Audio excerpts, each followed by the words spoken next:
নীতির কারণে বাংলাদেশকে বিলীন করে দিয়েছিল শেখ হাসিনা বিদেশিদের হাতে।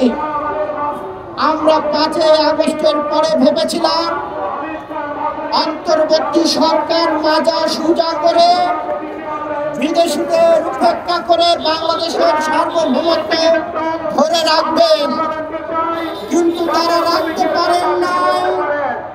তারাও মাজা বাঁকা করে অন্তর্বর্তী সরকার বিদেশিদের হাতে আমাদের বন্দর তুলে দিয়েছে।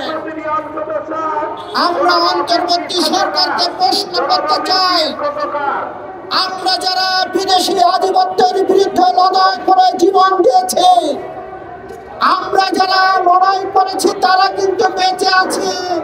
অন্তর্বর্তী সরকারের যিনি প্রধান ডক্টর ইউনূস সাহেব, আপনাকে মনে রাখতে হবে, বিপ্লবীরা যুগে যুগে মারা যায় না, বিপ্লবীরা কিছু মারা যায় আবার বেঁচে থাকে। সেই বিপ্লবীরা যারা বেঁচে থাকবে, তারা বেঁচে থাকতে আপনি বাংলাদেশের বন্দর দিবেন আর আমরা আগুন চষে বসে থাকবো, তা হতে পারে না। আমরা ভেবেছিলাম শেখ হাসিনা মাজা বাঁকা করে ক্ষমতার জন্য বিদেশিদের কাছে সব কিছু বিলীন করে দেবে, কিন্তু আপনি মাজা সোজা করে বাংলাদেশের সার্বভৌমত্ব ধরে রাখবে, কিন্তু আপনি ধরে রাখতে পারেন না। শেখ হাসিনা বিদেশিদের কাছে আত্মসমর্পণ করার জন্য গণভবনে যে পরিণতি হয়েছে, যমুনাতেও সে পরিণতি হতে পারে। আমরা বলতে চাই, বন্দর নিয়ে যে চুক্তি হয়েছে, এই চুক্তি অতি সত্বর বাতিল করতে হবে। যদি বাতিল না করেন, তাহলে বাংলাদেশের জনগণকে নিয়ে আমরা আন্দোলন করব এবং যন্ত্রণার অভিমুখে যাব। অন্তর্বর্তী সরকারে যারা আছেন তারা পালানোর পথ খুঁজছেন, কিন্তু আমরা শেখ হাসিনা চোখ রাঙানিকে উপেক্ষা করে বারবার তারা গিয়ে বাংলাদেশের সার্বভৌমত্বের জন্য বাংলাদেশে আমরা ছিলাম, আমরা পালাইনি। কিন্তু অন্তর্বর্তী সরকারের প্রধান তিনি পালিয়ে যাবেন, তাকে কিন্তু পাওয়া যাবে না। কাজেই সকল জনগণকে সোচ্চার হতে হবে। আমি আরেকটি কথা বলে আমার কথা শেষ করতে চাই।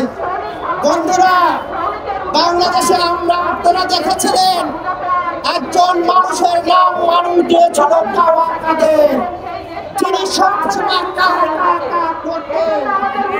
সেই জায়গায় এখন পূরণ করেছে এনসিপির নেতা নাসিরউদ্দিন পাটোয়ারি, তিনিও দেখছি এখন করছেন, বিএনপিকে ছবর দিচ্ছেন।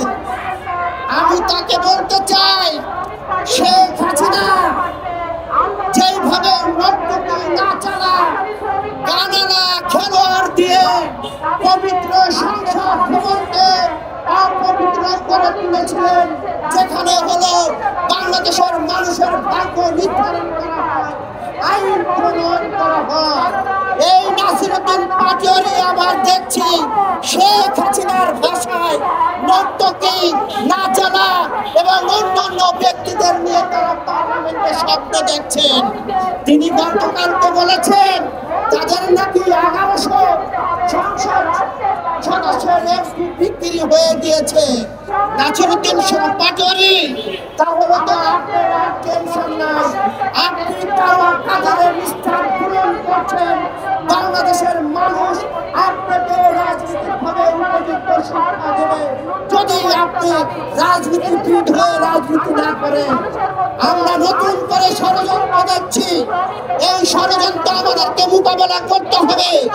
আমরা যদি মোকাবেলা না করতে পারি, তাহলে জাতীয় নির্বাচন নিয়ে যে ষড়যন্ত্র চলছে, এই ষড়যন্ত্র যদি থেকে থাকে, তাহলে বাংলাদেশের জাতীয় নির্বাচন কালক্ষেপণ হবে।